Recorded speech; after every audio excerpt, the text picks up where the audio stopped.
Coulomb square Newton -1 और ये क्या है सेंटीमीटर या metre minus metre minus unit लिख लो इसको। एप्सिलॉन नॉट की वैल्यू इतनी होती है।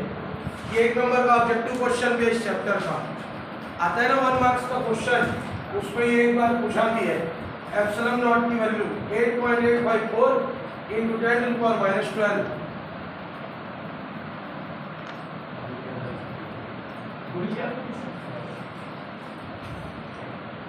Done.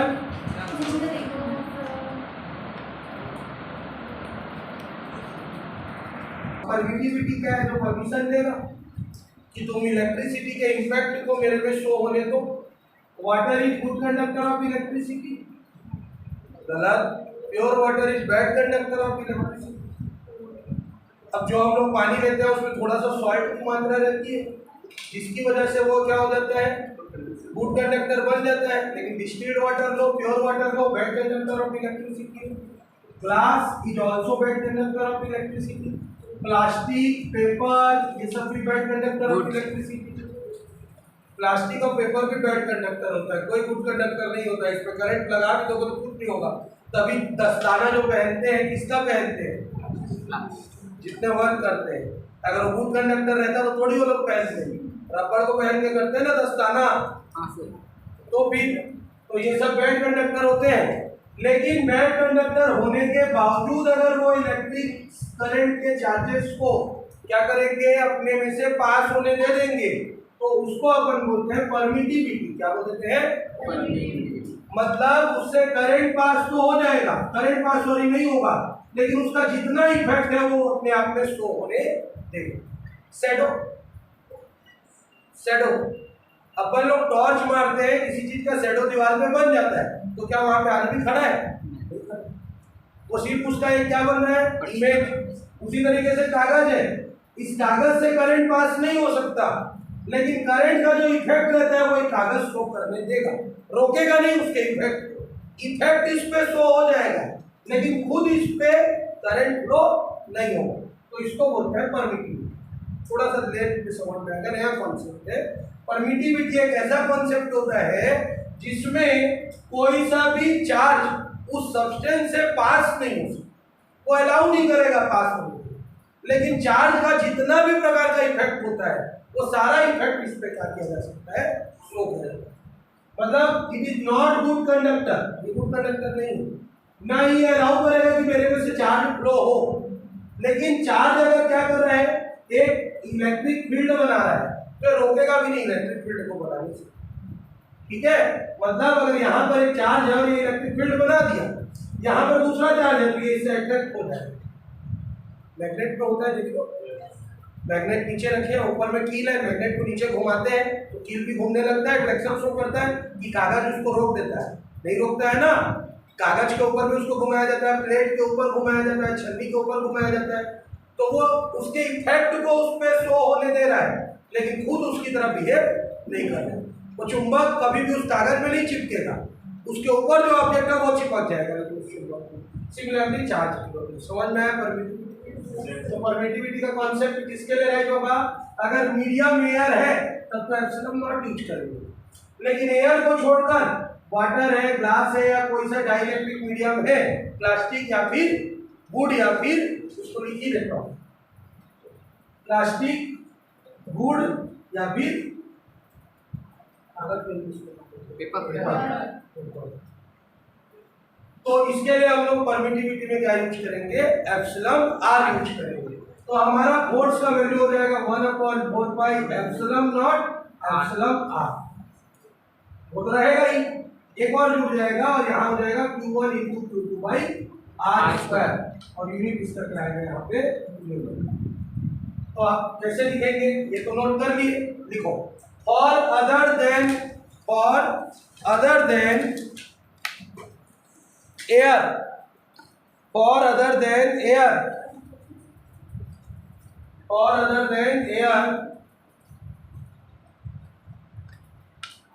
Capital F is equal to, इसको लिख लो, यह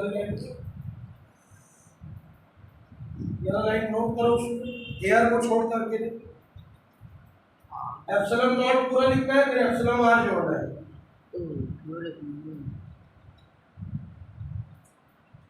Newton.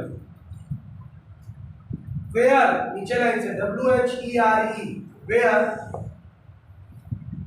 Epsilon r is equal to permittivity, permittivity double t कर देना, सिंगल टी नहीं, ठीक है, परमिटिविटी ऑफ मीडियम।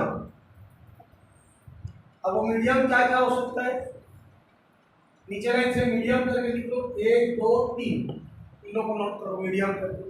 वो मीडियम मेंशन होना चाहिए, याद होना चाहिए तुमको कि मीडियम क्या क्या होते हैं। ये तीनों medium, water, glass, plastic, would, paper. Would की स्पेलिंग गलत दिखाऊंगा, टोके क्यों नहीं, उतना कम लोग टोक दिया करो।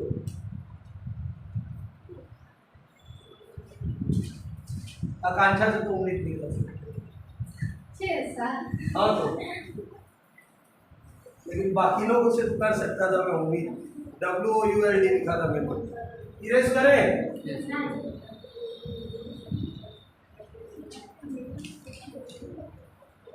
सो गुलाम्स इनवर्स स्क्वायर लॉ यहाँ पे कंप्लीट होगा। गुलाम्स इनवर्स स्क्वायर लॉ फिर से यूनिट का लिखेंगे इसका न्यूटन। क्या है गुलाम्स का इनवर्स स्क्वायर लॉ? बोलता क्या है कि दो अगर पॉइंट चार्जेस ले लेते हैं तो दोनों पॉइंट चार्जेस के बीच में लगने वाला फोर्स ऑफ अट्रैक्शन क्या होता है, डायरेक्टली प्रोपोर्शनल होता है Q1 Q2 के, और दोनों के बीच में लगने वाला जो फोर्स ऑफ अट्रैक्शन है इनवर्सली होता है डिस्टेंस के। दोनों को कंबाइन करते हैं तो निकल जाता है। ठीक, अगला हेडिंग देंगे इसी के नीचे यूनिट चार्ज। क्या हेडिंग देंगे? Unit charge.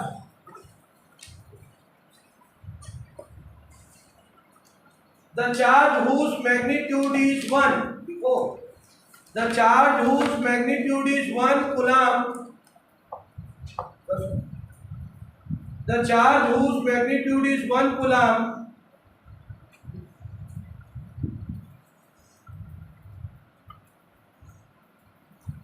is called, sir magnitude के बाद क्या बोले?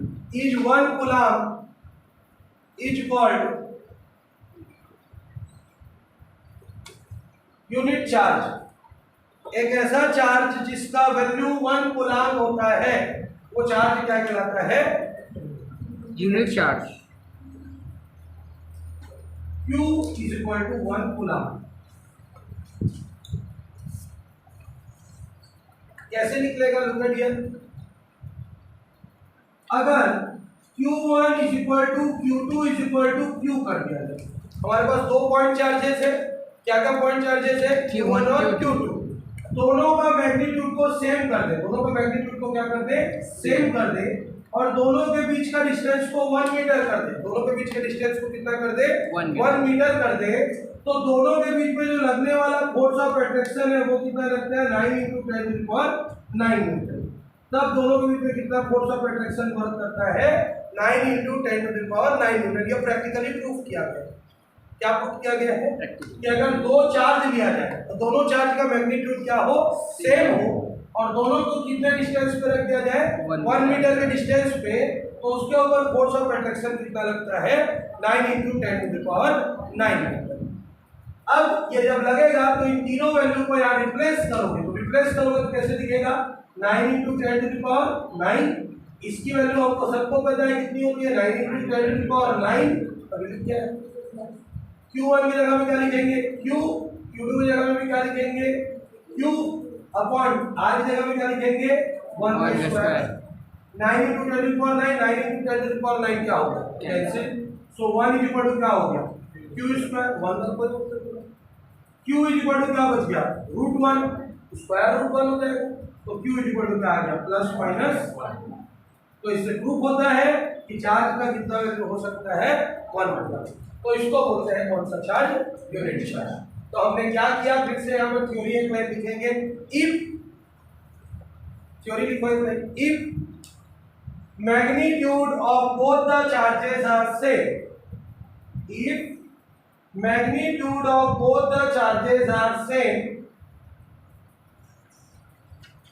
if magnitude of both the charges are same and distance between them is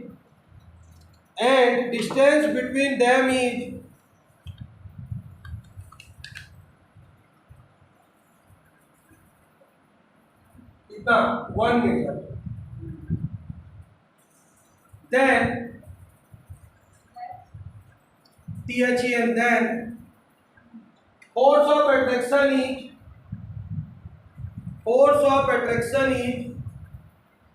9 into 10 to the power 9 Newton.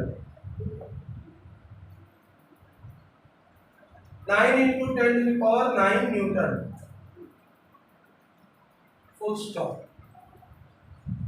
अगर दोनों चार्जेस के मैग्नीट्यूड की वैल्यू सेम हो जाएगी, डिस्टेंस 1 मीटर हो जाएगा, तो फोर्स कितना लगेगा, तो वो चार्ज क्या कहलाएगा, यूनिट चार्ज कहलाएगा। नोट करो, 1 लाइन 2 लाइन 3 लाइन 4 5 6 7 क्रॉस कर दो, नोट करो।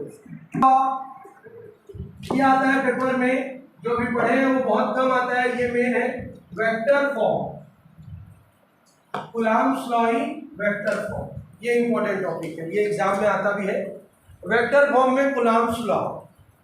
ठीक है, वेक्टर फॉर्म के लिए सबसे पहले हम लोग दो एक्सिस ड्रॉ कर लेते हैं। As we know that there are 3 axis, लेकिन अपन दो ही एक्सिस पे लेते हैं, एक्स और वाई एक्सिस, और दो पॉइंट चार्जेस को अपन प्लेस कर देते हैं। माना पहला पॉइंट चार्जेस Q1 है, दूसरा पॉइंट चार्ज क्या है, Q2। दोनों के बीच का डिस्टेंस कितना मान के चलते हैं, r। ठीक है, अब वेक्टर फॉर्म सॉल्व कर रहे हैं, तो पहले चार्ज के कारण दूसरे पर जो लगने वाला फोर्स ऑफ अट्रैक्शन होगा, वो फोर्स ऑफ अट्रैक्शन क्या होगा, F12। क्या होगा, F12। पहले चार्ज के कारण दूसरे चार्ज पर लगने वाला फोर्स, ये वेक्टर क्या हो गया, F12। और दूसरे चार्ज के कारण पहले चार्ज पर लगने वाला फोर्स क्या हो जाएगा, F21। यहाँ तक क्लियर है कि नहीं? कई बार टीचर लोग इसको F21 इसको 12 लिखवा देते हैं, ठीक, लेकिन उससे कंफ्यूज नहीं होना, उनको भी क्लियर कर देना, तुम लोग भी क्लियर कर लो।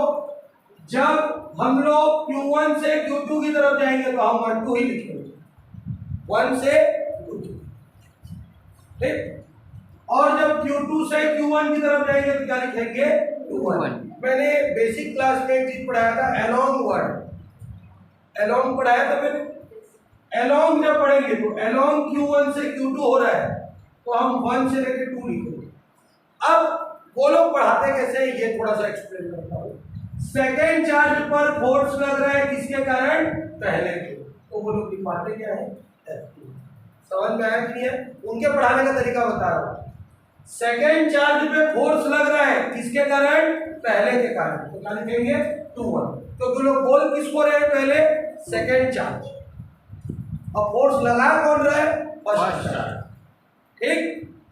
और अगर फर्स्ट चार्ज पे फोर्स लगेगा किसके कारण, उनके बोलने का तरीका। लेकिन हम लोग क्या पढ़ रहे हैं, पहले के कारण किस पे लग रहा है, दूसरे पर, दूसरे कारण किस पे लग रहा है, पहले पर। क्लियर है यहाँ पर?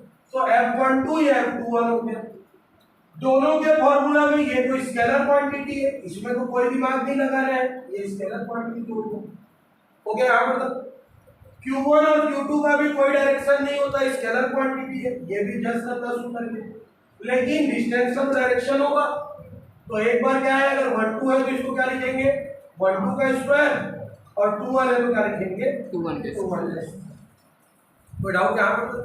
लेकिन इसमें यूनिट वेक्टर का हमको मल्टीप्लाई करना है, इसका मल्टीप्लाई करना है यूनिट वेक्टर क्या लेंगे, r उल्टा लेते हैं, 2-1 और r 1-2।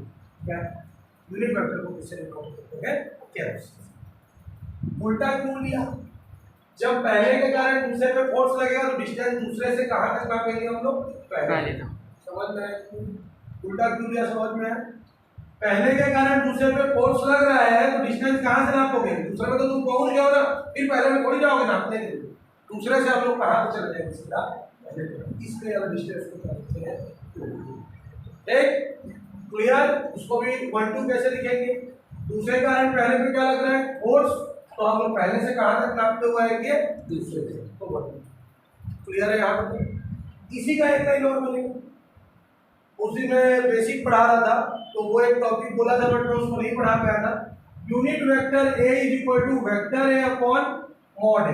क्या होता है vector A upon mod A, बोला था उस दिन, ठीक है। यूनिट वेक्टर को कैसे रिप्रेजेंट किया जाता है, vector upon modulus, vector upon modulus. उसी तरीके से ये जो यूनिट वेक्टर है R21, इसका मॉडुलस वेक्टर क्या हो जाएगा, R21 अपॉन R21 का मॉड।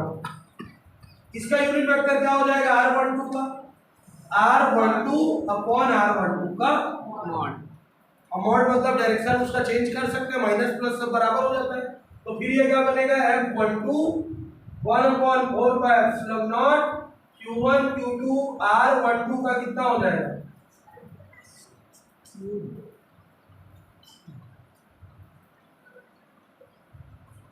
दो पहले से था, एक अपॉन और आ गया, तो दो और एक कितना हो जाएगा, एक।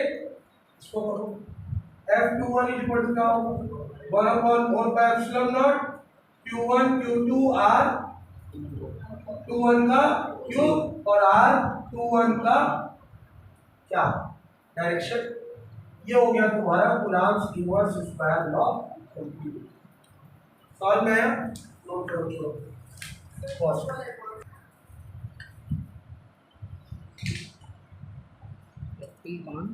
Charge Q2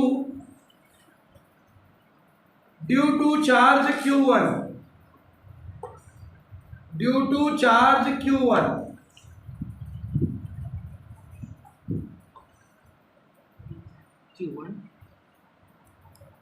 B vector F12 B B vector F12 लिख के उसके ऊपर वेक्टर का साइन दो, हो गया। यस। फिर नीचे लाइन से लिखो vector F12 is equal to 1 upon 4 pi epsilon naught 1 upon 4 pi epsilon naught dot Q1 into Q2 dot, अरे ऐसी लिखना इसको लाइन को, dot Q1 into Q2 upon R12 का होल स्क्वायर वाला लाइन को लिखो। Unit vector R12, unit vector R12 हो गया, Q1 Q2 उसको पूरा लिखो वाला लाइन को। हाँ ठीक।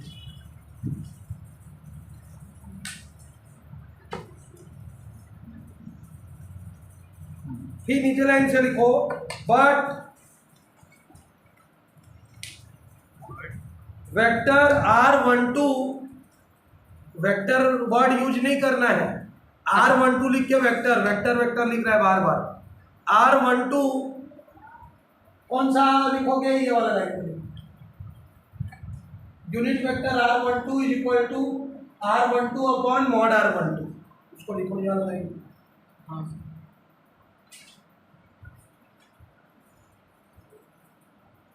फिर उसके नीचे ये वाली लाइन जो बॉक्स बना है उसको नोट करो।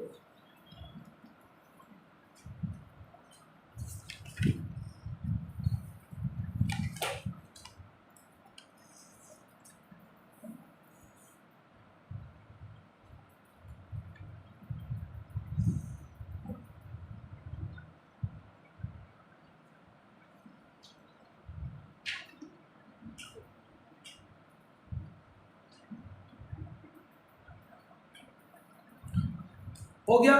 सिमिलरली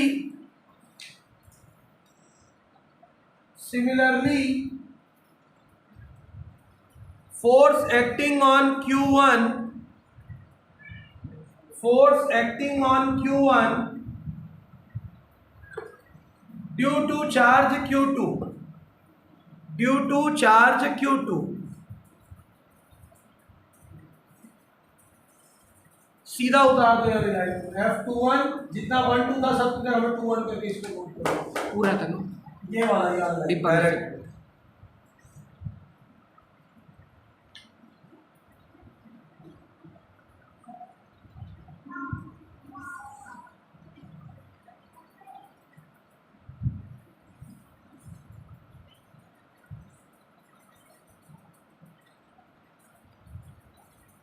आर में क्यूबिक, आर में क्यूब कहाँ दिखाओ, क्यूब क्यूब आएगा ना उसमें भी 30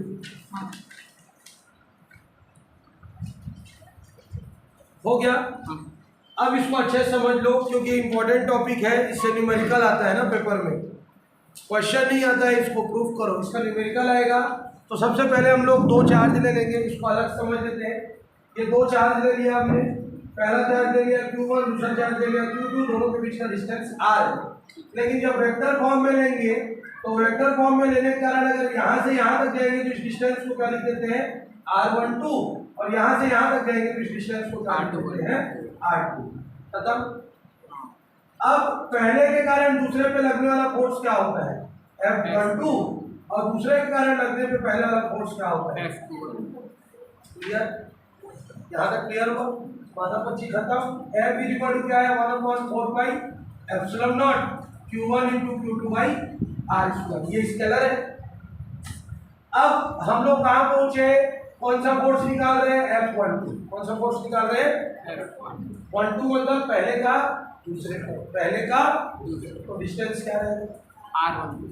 ठीक, उदाहरण 1/4 pi epsilon naught Q1 Q2 R12 का